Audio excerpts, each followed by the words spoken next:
If we're already live with you, what's up? We're waiting for the other streams to catch on. And now we're live. All right, folks, if you're out there with us live, thank you for joining us. If you're watching it later, hello as well. Feel free to add a comment or a question. If you're live, even better. We'll see if we can work in a live question to our experts, special guests today. If you were with us on any other interviews, thank you. Check them out. There's plenty of folks. Today we have two close friends of mine, Jen and Jose. I've done a lot of work with them over the years, learned from them, learned with them. And this is also, I think, our last interview before our conference jumps off next Monday. But first, let me just say welcome. Welcome, Jen. Welcome, Jose. Thank you for being here. First question, just introduce yourself, just your name. You can say like a location and whatnot. And just how you feeling? How's your day been? How you feeling today, Jen? Okay. Well, Jen Benkovitz, and I am in Chapel Hill, North Carolina. Yeah, hot Chapel Hill, North Carolina. It's like in the 90s today.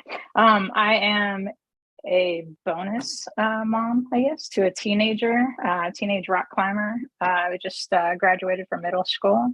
Partner to my wife, Dara. Yeah, cisgender, white, female. Yeah, so leadership coach, professional development specialist. That's it for now. I think. Be brief. Jose, I'll turn it over to you. Yeah, tell us a little about yourself and how you feeling today. Jose Garcia. I'm out of Sacramento, California, but born and raised in Stockton, California, 209. So that's where I made all my sense making and experiences that made me who I am today. Hold on many different roles as many of us do, but I probably right now being the father is probably top of that, as my daughter is going to graduate high school tomorrow. My son just came back from his first year at University of Oregon. So just got a lot of family. You'll hear my kids in the background probably, as I'm outside. They like kick me to the outside and I'm in my patio. But I'm identify as a Chicano educator. I've worked in the classroom and also worked supporting schools for a nonprofit organization over the last 10 years, actually. And I currently serve as the director of equity for this organization. And how I'm feeling cool, man. I got my sage right here, kind of burning. I got my family at home, about to do some celebrations this week. And there's work to be done and kind of also feeling a little stressed. I got some deadlines to meet tonight. So, but I'm just happy to be here with you, Joe and Jen. Awesome. Well, welcome to you both again. And just for folks who don't know, Jen and Jose, they both are super experienced in education, of course, but more specifically in everything from leadership to school change to deeper learning to diversity, equity, and anti-racist work, and also just being reflective educators and leaders as well. So definitely check them out. They'll talk a little more about what they're doing later on. But let's swing it back to you, Jose, to start. To talk about your why, not your early why. So what's your why today? Okay, so like what's making you come back to the work tomorrow? And after there's a summer break, whenever you get a summer break, what's the why for coming back?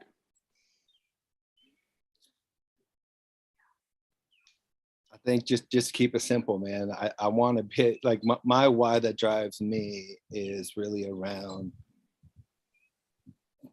making disruptions in our systems, right? To like create opportunities for like all kids and all families and all people, right? Specifically those people, who identify as color, to have the same access, and opportunities for folks. So just and I'll just share like a lot of my why. I think also too is kind of rooted in just knowing that there's not a lot of people of color within the educational system that's actually really pushing at the system. So I think I see myself as a disruptor. So maybe that's really part of, and also doing it in a way that centers like, both like care, but also this concept of agape, right? We gotta love each other, right? So that's also, kind of part of my why. Yeah, appreciate it. Jen, what's your current why that's keeping you in the work now? That's hard. It's hard talking about the current why without going back, but I'll do my best. So for me, not to be a pessimist, but the world feels like it is on fire right now when it comes to any issue around race. And that motivates me to make change, also disrupt systems so that we can just make the world a better place. And it sounds corny, but it's I've developed this passion for actually working with folks in white racial affinity groups. And I'd say it's really kind of shaped or reshaped my why a little bit, and just seeing the importance of working with other white folks who are committed to anti-racism work, because we created this mess, and it's time for us to own it as white folks and work together to, like Jose said, disrupt systems. The systems that we built that we need to dismantle so that we can like center people of color, learn from and take leadership from folks of color too. So it's the current why. So. Yeah, I appreciate that both of your answers are not just about the kids that we serve, but also our own identity, right? Because I do think as natural as that feels for you now, that's a big step for folks to kind of get to the place of connecting their identity to their work. And I do feel like that's a sweet spot, and it's the fuel, really that powers the work once we know and once we can really make that connection. So, and I appreciate that there's two answers, but your answers are based on your individual identity, right? That's powerful.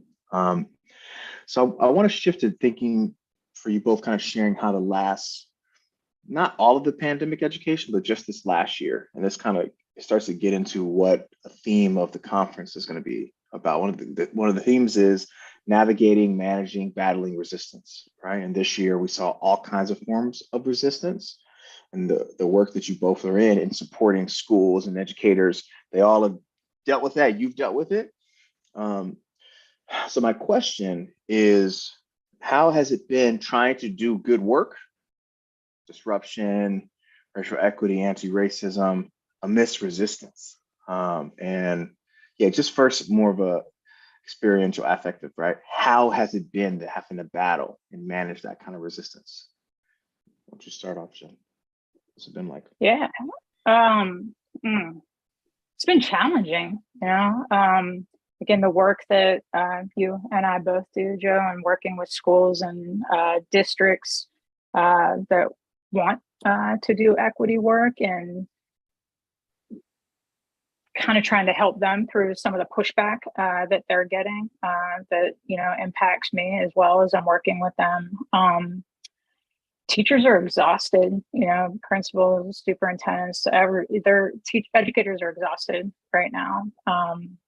And it's been hard, showing up to help people sort of unpack the resistance that they're facing, but then also, to the point of your conference, right, help and create a space where folks can start healing from that too, has been really important.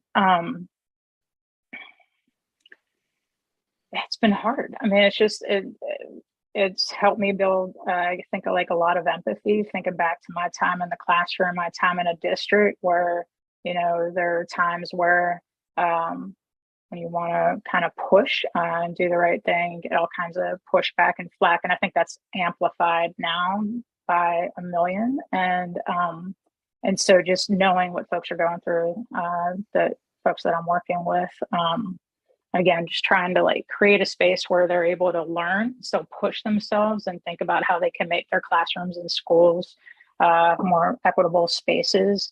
And at the same time, providing opportunities for them to build community with one another and heal together and grapple with how to deal with all the resistance that they're facing in their schools, and just being a support to them in every way that I can. Now that I'm out of being in the system, right? So I'm no longer a principal. I have my own business, do a lot of coaching and PD, and it's for me, it's really liberating, right? Because the resistance is different. had some districts reach out that, want you to don't say this word or don't say that word, but you got to stay true to who you are, really believe that, and just push through. And there's plenty of folks out there who want to do the work and are committed to anti-racism work. And that's where I try to put my focus. Cool. Jose, how's it been dealing with resistance? Yeah, man. You know what? As Jen was talking, I was kind of thinking, like, you know what? We've always been managing against resistance, right? Like, there's nothing new, right? And so I know the pandemic has also, provided new challenges, but the same challenges that we're fighting, against have always been there, And so there's part of me that thinks like, yeah, new complexities have been added to like old challenges that have been rooted, right, in our nation, And so, and I think about like what I'm seeing though, like I'm seeing folks leaning into like we're the opportunity for us to rethink things, right? I'm seeing hope show up in ways that's actually I feel like it's going to drive us and help us move forward. And I think about resistance, right? I also think about there's two sides to resistance, right? Like one side is like we're trying to like guard ourselves from the people who are trying to create more inequities, trying to harm us, right? So we have to resist against them. But we're also on the flip side resisting against the current system in place that is creating the inequities, right? So it's almost like I'm guarding myself with my left hand, trying to push forward, and on my right hand, I'm like fighting, right? And I think like for folks of color, I don't know, like that's been like what we've had to do, and I just see more folks that are kind of trying to come together and create like this collective resistance, against the current, injustices out there. So I guess, as we could talk about, man, I got all my kids home, and I see my kids, teachers struggling and all that. I just want to lean into hope. I think there's a hope out there that, because I've never seen anyone move forward or progress without really leaning into like hope. I appreciate that perspective, Jose. Similar to the pandemic, different groups of people have been battling different traumas and different inequities for a long time, right? For centuries, right? So that part is not new, and the resistance piece, 100%. I think one thing that's interesting that I'm hoping to look into this summer or next week with folks is, yes, but like this switcheroo that happened on us was also really interesting, right? Because like for folks who were battling it all the time, and then all of a sudden it seemed like the door was open for doing great work, and then all of a sudden the door was closed really fast, and there were people trying to close the door while we're trying to open. Now we got two doors open, and I think that's the part that was strange, that was just weird, and I'm not sure what it all means, but I do know that it made it harder than everybody being interested and excited about doing the work. Let's switch gears. So as we think about the conference, you two are going to be talking, at least generally, about leadership and coaching, and I imagine bringing adults together to do powerful things when they are together. What are you interested in talking about this summer? Whether that's the question you want people to think about, or a topic you want them to explore. Why don't you start us off, Jose? As you're thinking about what space you want to open up for educators in your workshop, you and Jen are leading. What's on your mind?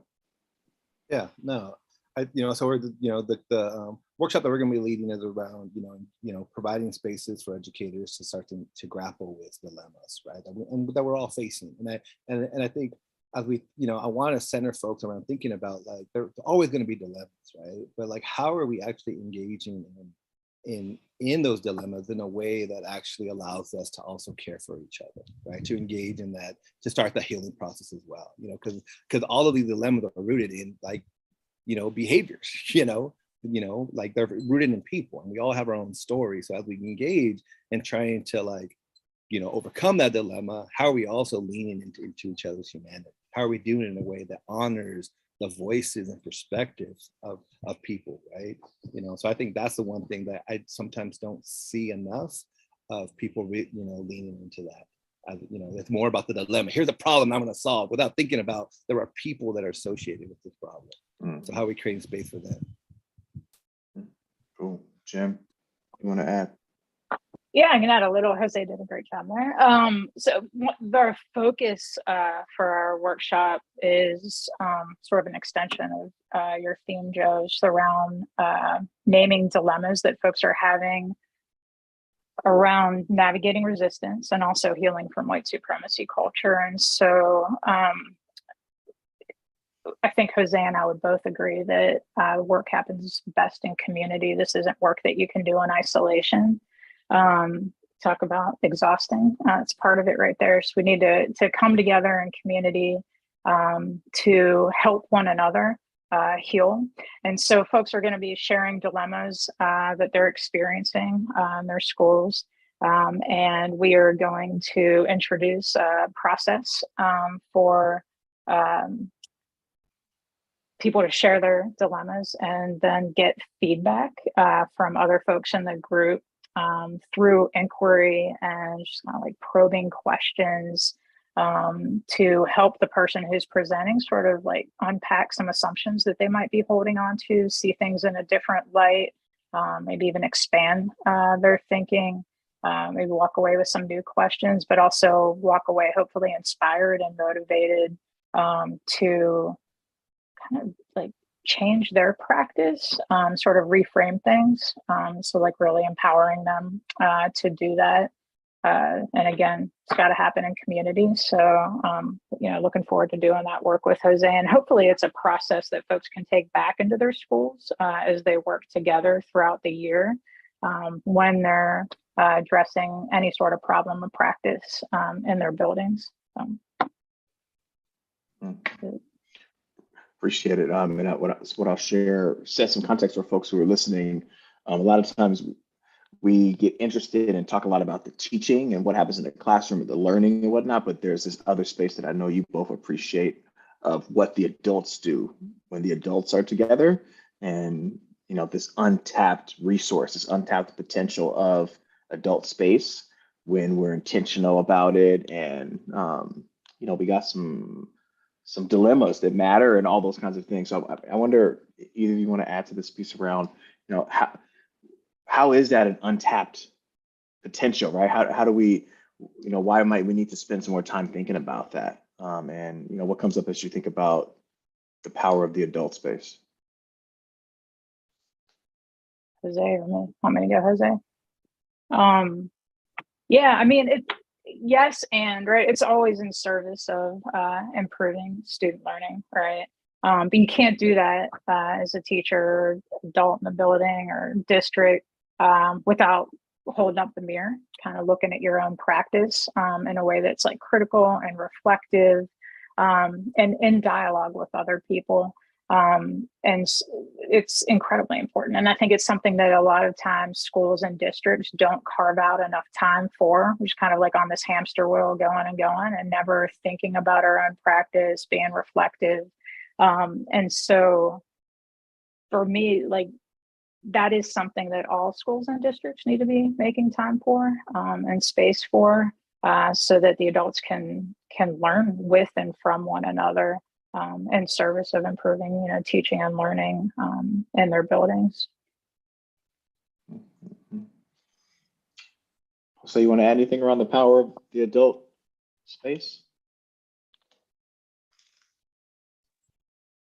Yeah, I think it's, as been said already, but I think what adults have that we are able to engage in collective action with our students, and so it's hard to engage in that if we're not taking care of ourselves as adults. We're not creating like that environment, right, amongst adults to be able to like engage in the hard work. I think institutional harm is real, and I think a lot of times many educators, especially educators of color, have years of trauma and harm that's been done to them, and it's hard. There's comes a point where it's hard to give when you don't have anything to give, and I think a lot of times, like us as adults, we need to lean on each other, right, to then not only model, but create the space for then students to be able to do that as well. I think one of the things that I would really push though, right, is that we cannot keep it at the adult space, right? If we're not trying to also like engage in liberation with our students, and our families that we serve, then we're doing something wrong. So if we're not bringing in student voices and community voices and family voices into the work amongst the adults and educators, then we are actually not trying to create liberation. What we're trying to do is just create a different system where someone's on top, right? A different power dynamic, so. Yeah, appreciate it. Hey, Joe, I was just going to say one other thing too. It has to be different, right? Like I remember, being a teacher and having everything was so top down. You're going to learn about this new curriculum, do this new thing. The adult learning space has to be empowering and really has to center, teaching and learning in a way that, empowers teachers to name problems of practice that they're facing in the classroom or in their school. And again, in community with one another, but it's not something that's being done to them, right? This is for them, and to have a space to work together to keep learning. Cool. So let's jump ahead 10, 20 years in the future. Where do you hope education to be, right? And for me, I love this question because at some point we will be the older OGs, right? I know Jose is the original Garcia, but we'll be some older OGs. And at some point we'll be listening to younger people having these conversations, okay? Right? Or trying to tune it out or something. But the question is, will they be having the same conversation that we're having, right? I think about that as it inspires me to do this work, because I get pissed off that somebody was having this conversation 20 years ago. And I hope I'm not having the same conversation. So where do you hope things to be in 20 years? For whatever reason, whatever kind of piece, whether that's one shift that you want to see or a bunch of big shifts or whatever, 20 years, where do you hope for us to be, public ed? What's different?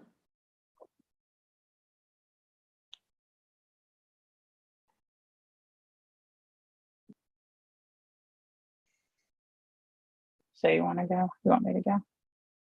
No, you're going to say that. God, I hate to say this, but it's hard to be hopeful sometimes because we are having the same conversation as I was having, 20 years ago in the classroom. But my hope is that things are drastically different. I hope that we're seeing students lead the way, all the young voices. We have to listen to them. What they have to say is important. It's their education, so we need to be taking the lead. I would say from them, and I hope that things are just less prescribed and kind of standardized, I guess, and more open and responsive to the needs of our students, in particular, students of color. I hope that 20, 30 years from now, we're not seeing the inequitable outcomes that we're seeing across the board now along racial lines specifically. I hope that we're not seeing that anymore. So yeah, that's my hope. And I hope that schools just beyond classroom walls too. I want to see, I'm hoping that kids are out in the community making a difference and engaging in like real world projects, addressing real world problems, and have the freedom to do that they're empowered to do that. That's what I hope to see. I know that's what I wish my daughter was experiencing now.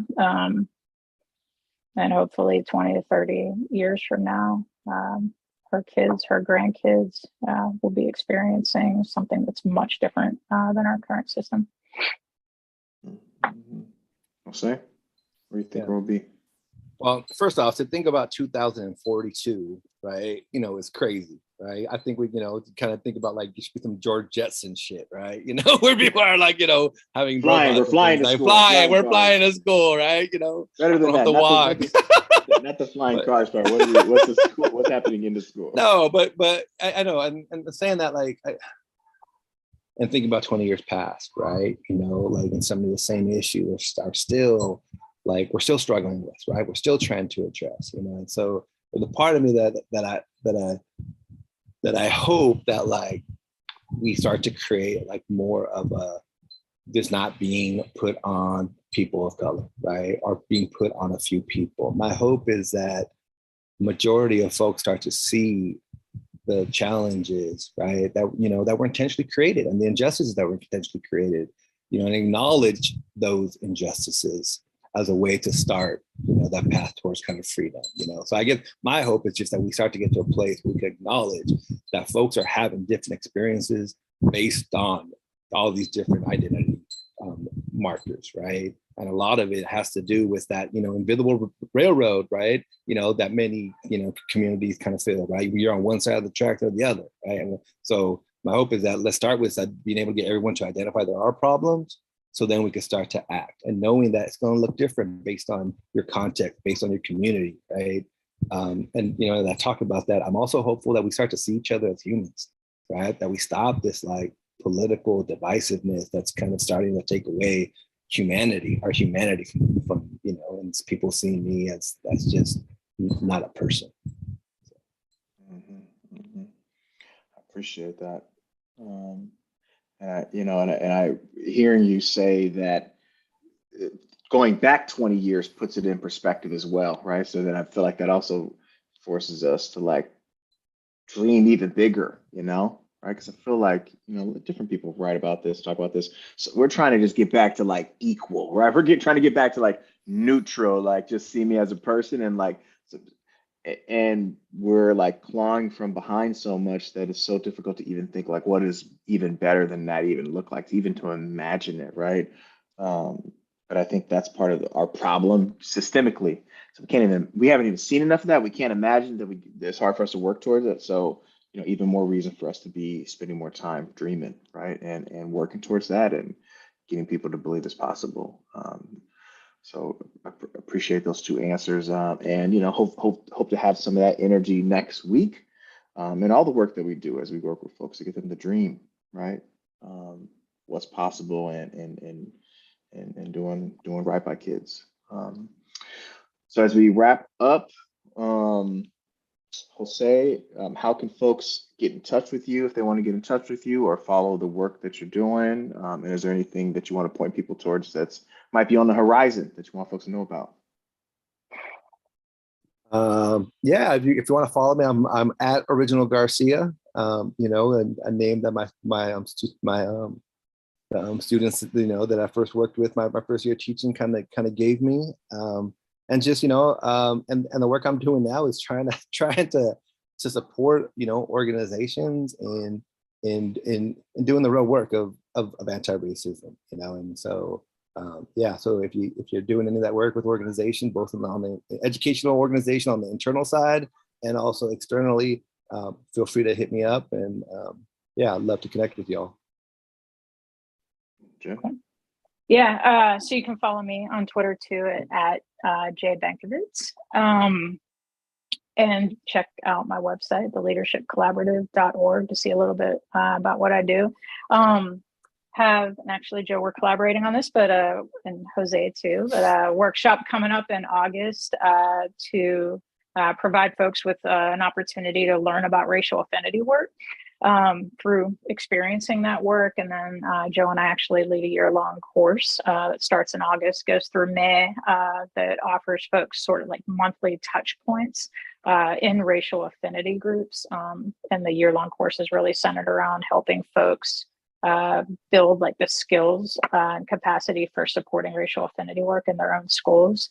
Also do a lot of anti-racist communities practice work. So actually working on trying to put together a course for folks to connect from all across the country to address problems of practice, provide one another with support in doing that. Because again, this work can't happen in isolation. It has to happen in community with other folks. So I'm doing a couple trainings this summer and also trying to put together a course around that as well to offer educators that space and sort of like regular ongoing time to come together around anti-racism work. Awesome, folks. So for folks who are listening, definitely check out their work, whether that's through their social media or websites, and reach out. This works easier in community but also with some help. And sometimes that's, you know, just some thought partnership. Sometimes that's a workshop, of course, you know, a big project. But I want to appreciate you too. It's nice to, you know, we do a bunch of stuff, but we don't do things like this, right? So it's nice to just have some conversation, hear some stories, do some dreaming about the future. Yeah, thanks for making time for this. Thanks for making time next week for the workshop, helping with the conference, and hope you have a good summer. Whenever you get to that and get to enjoy that, come back ready to fight the fight that we need. So Thanks, Joe. Thanks for the opportunity. And I don't know, I'm excited about next week. It's going to be fantastic. Seems like it keeps getting better every year. So thank you for letting me be a part of it. Okay. Yep. Same here too, Joe. Thank you. All right. Send love to your families. And we'll see everybody else later.